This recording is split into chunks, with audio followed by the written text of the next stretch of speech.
ਦੇ ਵੇਖੇ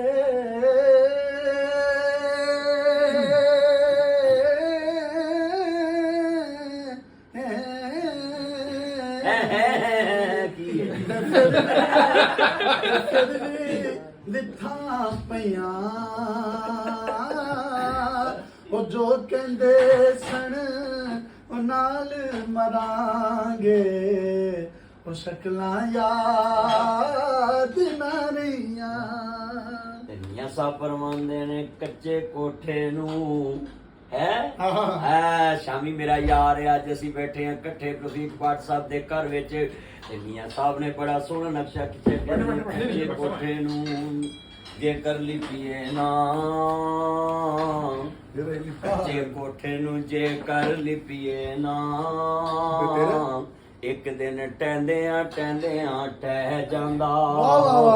ਓਏ ਰੁੱਸੇ ਯਾਰ ਨੂੰ ਜੇ ਕਰ ਮਨਾਈਏ ਨਾ, ਪਿਛਾਂ ਹਟਦਿਆਂ ਹਟ ਜਾਂਦਾ।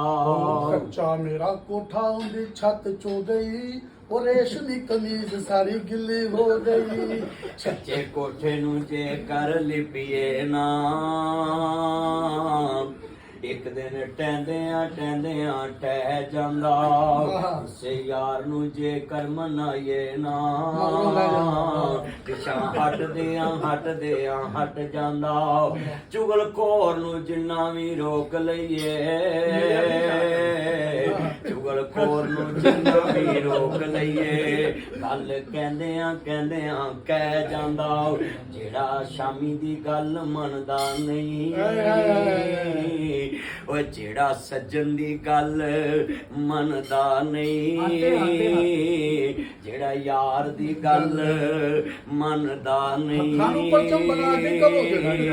ਜਿਹੜਾ ਯਾਰ ਦੀ ਗੱਲ, ਜਿਹੜਾ ਨਾ ਬੋਲੇ ਬੇਈਮਾਨ, ਜਿਹੜਾ ਯਾਰ ਮੰਨਦਾ ਨਹੀਂ। ਬੜਾ ਮਿਲ ਕੇ ਜਿਹੜਾ ਯਾਰ ਦੀ ਗੱਲ ਮੰਨਦਾ ਨਹੀਂ, ਪੱਠਾ ਬਹਿੰਦਿਆਂ ਬਹਿ ਜਾਂਦਾ।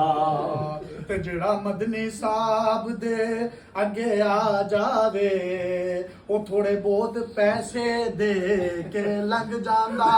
ਤੇ ਮਦਨੀ ਸਾਹਿਬ ਜਿਹੜਾ ਤੈਨੂੰ ਪੈਸੇ ਨਾ ਦੇਵੇ, ਉਹ ਮਗਰੋਂ ਲੈਂਦਿਆਂ ਲੈ ਜਾਂਦਾ।